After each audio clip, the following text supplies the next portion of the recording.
Hello everyone, welcome back to another video. Today I have a review of the 4 Weapons Blacksmith for the 15th anniversary of Ninjago. It retails for $99.99 with 1,259 pieces, and God, this one's amazing, just like all the other legacy sets. So just looking at the outside of the main build, yeah, it's just spectacular, I won't lie. This is such a nice build. It was so fun to put together, I won't lie. The designer of this also did the Old Town and a couple other sets, specifically the Dragonstone Shrine. So yeah, I really love the whole build of this. It feels so big and dense, and it just really fits that price point, which I don't really talk about price points until the end. But yeah, I mean, this is so worth it. So obviously, this is capturing the 4 Weapons Blacksmith from literally the first scene of the show. And I mean, it's pretty perfect. There's slight changes, obviously, to make this more set friendly. There's not really an upstairs. It should be a bit longer. It should have, you know, the side wall and the water tower. Or if we're doing the Dragon's Rising version, it has a little thing out the front. It doesn't have any of that, but I'm happy it doesn't because it looks great just the way it is. It fits so perfectly on a shelf. And yeah, I mean, I don't have much else to say about it. It is great. Just looking at more of the exterior, we've got some nice trees around, sort of like autumn colors, which really fits the all the stuff we see, especially around the village it's in.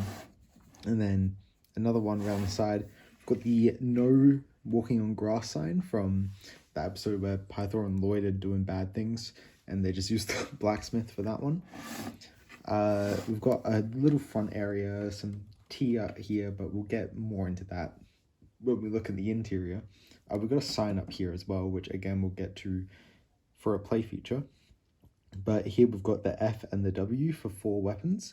It is put on backwards, I'm pretty sure. It's some weird thing like that. I don't remember what it is. But you do read it from right to left, because that's how it was originally written, just not in Ninjago, but it is now. But yeah, to get into the interior, you take this off, and you just split it down the middle. So let's get into the interior. So starting on the left side, you can first off see a little piece of armor. That is the armor Kai wears when fighting the Skulkin. There is the helmet on the other side, but we'll get to that when we get to it. Up the top, you've got this little thing that you can pull out. It's got the Samurai X helmet. It's also got the Nia Samurai X card, which I believe we've already gotten technically, but this is a more accurate representation of it. You can see in the background we've got the painting. We've got the painting, and then we've got the photo of Ray and Maya back there as well as the bed, which has the 2 layers. And then on this inner wall, you've got what a lot of people originally thought was a reference to season 7. However, that is part of the original spinners, I believe. Speaking of the original spinners, coming onto the other side, we've got the original weapons that Kai and Nia had, so a spear, a sword, a staff. You've got the anvil, which is the exact same build as the one from the 2011 Blacksmith. You've got a bucket of water here, which is just represented with a blue minifigure head, a light blue phone.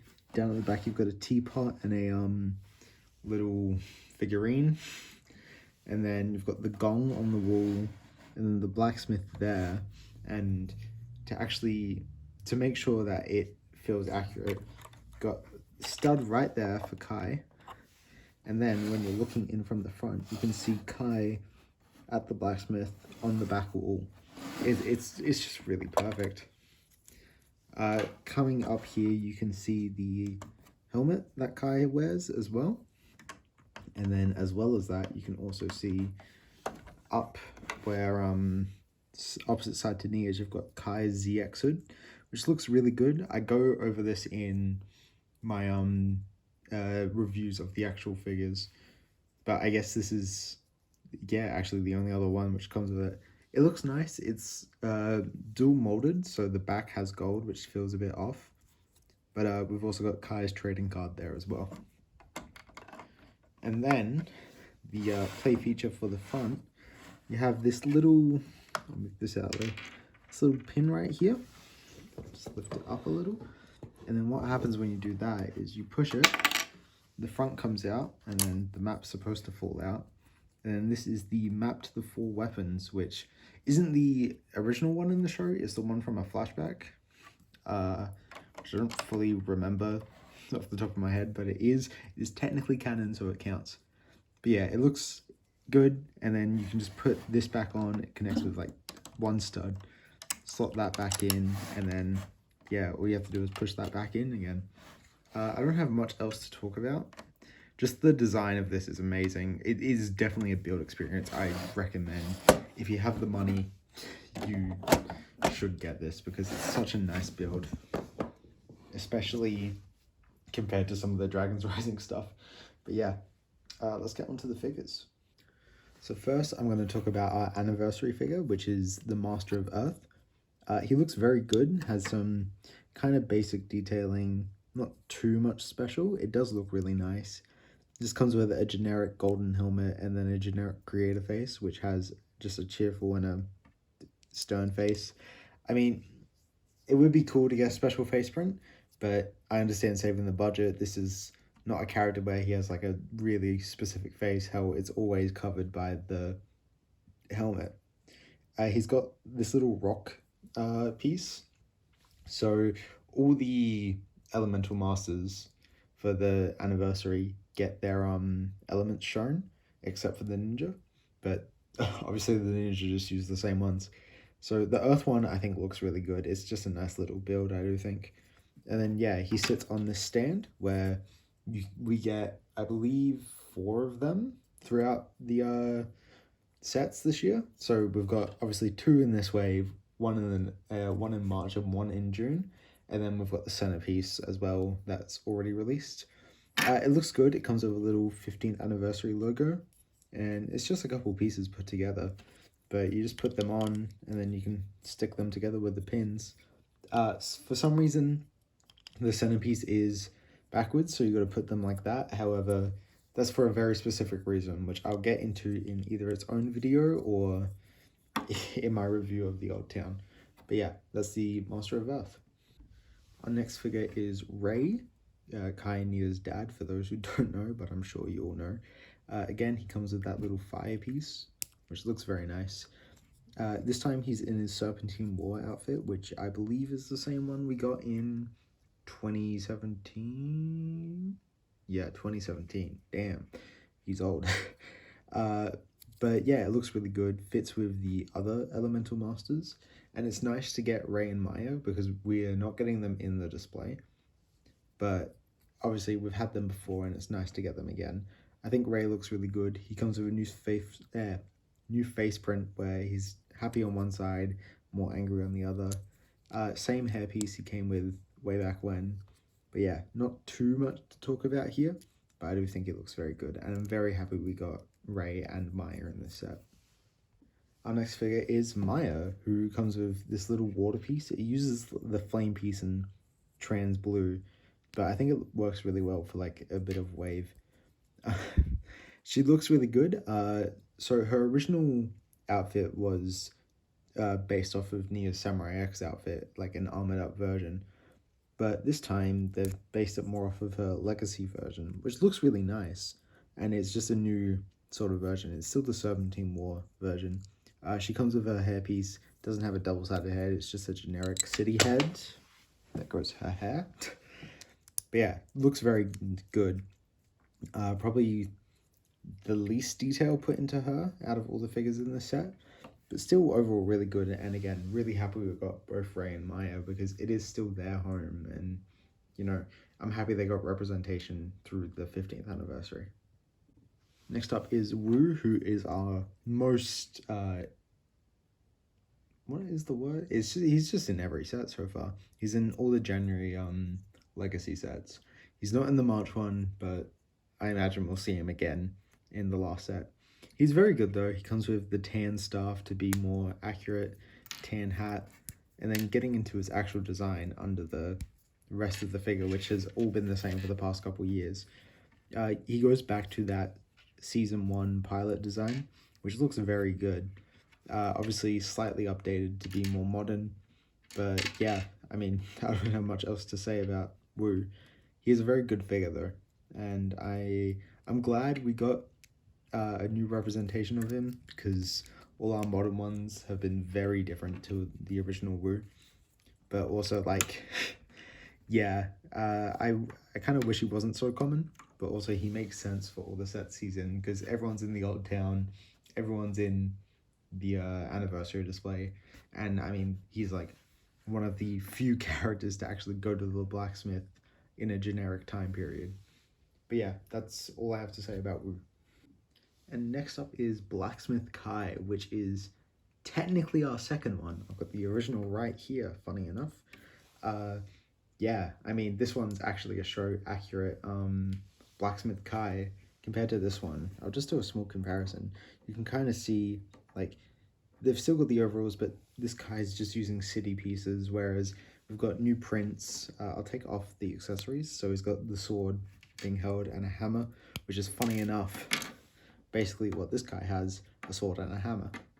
But yeah, on this Kai, you can see he's got brighter overalls, obviously the red pants with the overalls going down, the white shirt. This is what he wears in both the pilots and March of the Oni. It's more based off the March of the Oni one, because that's more modern design, but still, it looks amazing. You've got a slight bit of back printing, and then just the regular Kai head with the headband. But yeah, looks really good. Really happy to have this. I think the only thing that would make it better is obviously the original Kai head and the original Kai hair. But yeah, that's about all I have to say about this Kai figure. Do think he's one of the best exclusive Legacy figures, and I doubt we're ever going to see him again. But yeah, so good, and especially fits so well with the Blacksmith. And then our final figure for the set is Nia, who comes back in her pilot design, season 1 design, before being Samurai X. She gets her original hairpiece back, which is insane to get again. She gets those original weapons she had in the Garmadon Fortress, at least. But yeah, I mean, I love this design. It's slightly updated, obviously. A bit thicker lines and stuff like that. And she's got back printing as well. This hairpiece as well is just amazing to get again. Feels so weird on the new Nia head, but it still really works well and makes it feel more like a Legacy figure. The one cool thing about Nia is, if you can see it, her Phoenix design, it used to be like fiery because she's, you know, Kai's sister, but it's now got a more like wavy, watery design to it, because obviously now we know she is the water ninja. But yeah, don't have too much to say about Nia. Very cool figure. She also comes in the old town, so not quite exclusive to the set, but still a really good figure overall. And I'm glad that we got some representation of the original Nia before being Samurai X. So that was my review of the 4 Weapons Blacksmith. I think this is an amazing set. For $99.99, you get over 1,200 pieces, and like you can feel it when building it. It is a not lengthy build, but it does take a while, and it's dense. It's got a lot of detail to it that I really like. And it is, some people thought it looked really small, but in person it is actually much bigger than what it seems. Yeah, I mean, I totally recommend this. Anyone who has the money to spend on it, I know it's a bit more expensive, but I feel a lot of people, especially who are bigger fans of Ninjago, are used to spending $100 on one set maybe in the year. And if you were to do that, I wouldn't recommend anything else other than this. I mean, this is so worth that $100 price point. If you can only get one set, go for the smaller set, just because I think that is more affordable, better for everyone. But this, for people who are slightly bigger Ninjago fans, is such a cool build. You get, what is it, 4 exclusive figures, one who only comes in a not 500, like $300 set. I don't remember how much the old town is, but yeah, I mean, it's perfect. I don't have much else to say. Thank you guys for watching. I have all the Ninjago 2026 sets so far, so whatever ones you want to see reviewed next, I will get done as soon as possible. We're getting onto the Dragons Rising stuff soon. The Old Town will be last, just because that is going to be a long recording. It's going to take a couple days, I imagine, just to record and edit it all together to make sure it's perfect for you guys, because I really want to do well for that set. Yeah, thank you guys for watching, and I'll see you guys in the next one. See ya.